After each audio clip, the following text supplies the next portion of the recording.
Ка. Okay. Нелюбимая работа, ребят. Это то, через что я прохожу сейчас. Давайте поговорим об этом. Это проклятие, данность жизни и обязательства, которые никак не изменить. Или же все-таки это дар, который подсвечивает нам наш единственно верный, правильный путь и внутренний голос.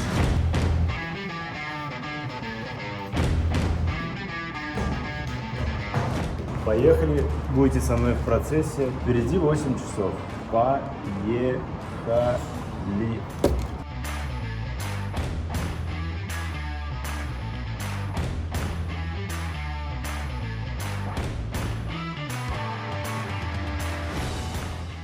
Месяц назад начал активно работать по электрике. Это моя специализация. Я в этом уже практически 5 лет.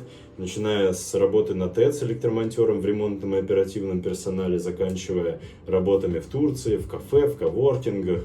Здесь, в Аргентине, уже квартиры практически с нуля, счетовые работы, все.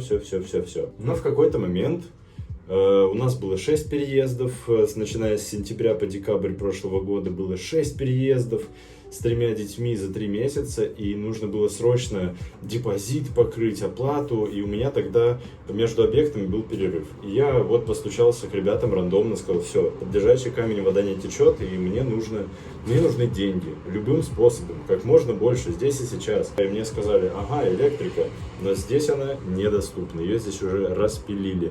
Человек с аргентинцем электрики, поэтому здесь я этого не касаюсь. И это очень странное ощущение быть в чем-то спецом и при этом учиться заново вообще абсолютно другим процессом. И я сейчас работаю в отделке, конечно. Сейчас я буквально всему учусь. На шпатель все намазываю, замазываю гипсокартон, вешаю. Короче, работаю. И одновременно с этим у меня сейчас попадаются уже запросы: Серега, приезжай, у меня здесь нужно под стиралку все подключить, мне нужно сделать в доме электрику, у меня подходит объект, и у меня сейчас такой диссонанс, поэтому я встал буквально вот перед пропастью, да, где на одной чаше весов это риск, это постоянное незнание, да, когда у тебя будут объекты, сколько их будет. Вторая чаша весов — это стабильность, это какое-то понимание, да, возможно, перспектива, опять же, да, надеяться на слова других людей тоже немного странно, поэтому, но эта стабильность со временем становится ловушкой, из которой ты, либо ты уходишь, либо ты остаешься. В общем, очень смешанное ощущение, но я думаю, что все на своих местах. Мне почему-то сейчас ощущение, что все так, как надо. И дано не просто так. Ты просто берешь и делаешь это в тех условиях, в которых ты живешь. Иначе, особенно если есть семья, особенно если есть работа, в эмиграции в другой стране, но ты просто не найдешь этого времени, у тебя его нету. Нет. А твоя жизнь, она такая, какая есть. Надо начинать, пожалуй, с того, что ты имеешь сейчас. Ощущение, что ты не любишь то, чем ты занимаешься, наверное, это может выглядеть как проклятие. Твою мать, опять. Но задуматься, если это же дар, ты можешь задать себе вопрос: хорошо, это хороший маркер. А что я люблю делать? Чем я люблю заниматься? И все. Допустим, я веду блог, я пою песни. Отлично, как я могу это вклинить в свою жизнь? Да вот так и могу, Ребзи. Вот просто выйти и сказать: ля-ля-ля-ля, ля-ля-ля. Я что делаю? Я пою, я веду блог. Правильно, останется только расти в этом. Только расти, впитывать монтаж, учиться всему. Учиться раскрепощаться, не бояться своей натуры. Все страшно, все непонятно, и я тоже через это прохожу. И мне тоже страшно, и мне тоже непонятно, что будет вообще завтра, что со мной будет. Я очень стараюсь быть опорой, быть мужчиной, который способен, который ответственен за свою семью и способен покрыть все ее базовые потребности. И при этом у меня внутри живет такое шило, ребята. Хочется поехать, попутешествовать, семью с собой взять и все вот эти пазлы в жизни совместить. Поэтому вот, например, мой шаг сегодня. Вот вы со мной работаете, я с вами делюсь своей идеей, своими мыслями, своими соображениями. И я думаю, что это очень важно. Если вы тоже в такой ситуации находитесь, Пишите в комментариях, как вы вообще из такого состояния выходили, что вы думаете по поводу нелюбимой работы и всех этих обязанностей, которые ты должен соблюдать, но при этом быть живым, быть искренним и быть просто собой, раскрываться.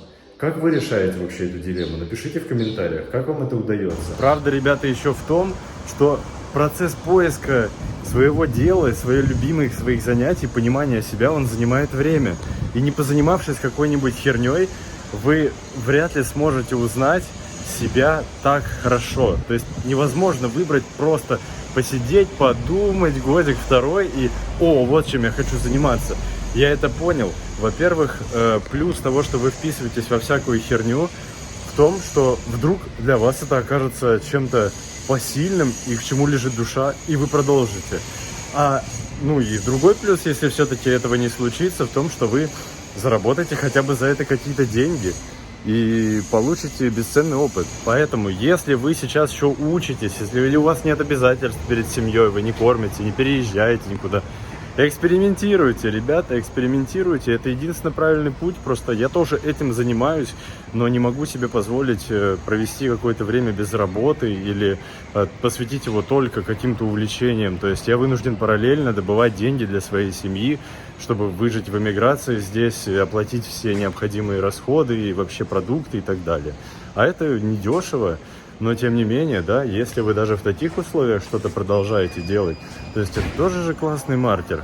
Так вы себя узнаете, вбрасываясь в разные темы, вы узнаете, это для вас ок или не ок. Это в этом что-то есть или в этом нет ни хрена, кроме эксплуатации вашего времени просто и ваших усилий. На это нужно время, нужен опыт и еще раз опыт. Ну и, конечно, умение услышать вовремя себя. Поэтому не любите, окей, что можно с этим сделать? Ну, так я стараюсь жить, так я стараюсь лично делать. Не пытаюсь вас здесь чему-то научить, потому что для меня вся моя жизнь – это путь. Я не эксперт, я просто идущий по своему пути идущий. Ребята, еще помогает отношение такое к работе, благодарность. Потому что я сам вписался в эту работу, мне есть чему поучиться. Это обеспечивает какой-то уровень заработка сейчас. И я благодарен этой возможности. Я просто ей искренне благодарен, потому что она в моей жизни есть. Может звучать, конечно, так, как будто бы я застопорюсь, да, и оправдываю свой уровень чем-то, но нет. Просто эта возможность когда-то сыграла огромную роль. И я благодарен и каждый день напоминаю себе. Здорово. Я сейчас там, где я есть, это движение, это заработок, и это только начало. Впереди много чего, и я очень надеюсь через месяцы смотреть с вами на прогресс своего блога. Возможно, кого-то из вас это тоже зарядит на ведение своего блога, на какие-то идеи, на переезды, возможно, что угодно. И это здорово. Пускай эти мысли, эти идеи, которые у вас есть, пускай они реализуются. Не идеально, не сразу, но потихоньку.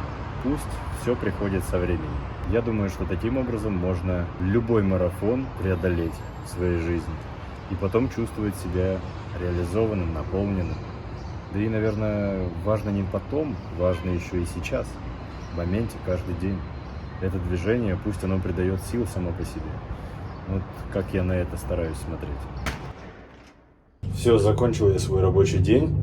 На полчаса раньше теперь заканчиваю, потому что в 8:30 я отвожу младшего в сад, потом работа целый день, в 5:30 освобождаюсь и к 6 еду в сад забирать старших. Заканчиваем мы это видео, ребят, в Макдональдсе.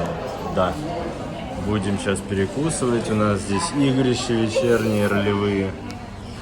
Я выжат как лимон. Что ж, желаю всем чувствовать себя, проходить трудности. И давайте делать это вместе. Такая жизнь. Эх, жизнь, хоть за руку держись. Чао.